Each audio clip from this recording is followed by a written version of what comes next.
अत्यंत देखणी आणि सुंदर फुलं आपल्या समोर जे आहेत तो आहे सुदर्शन.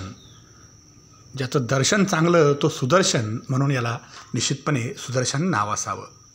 गदांबीचा कांदा असं देखील त्याला म्हटलं जातं. साधारणपणे मे महिन्याच्या शेवटच्या आठवड्यामध्ये हा कंद फुलून येतो आणि इतकी सुंदर फुलं लागतात. औषधामध्ये अत्यंत महत्त्वाचे आहेत. याचा कंद आणि पानं हे खास करून अँटी इन्फ्लामेटरी आहेत.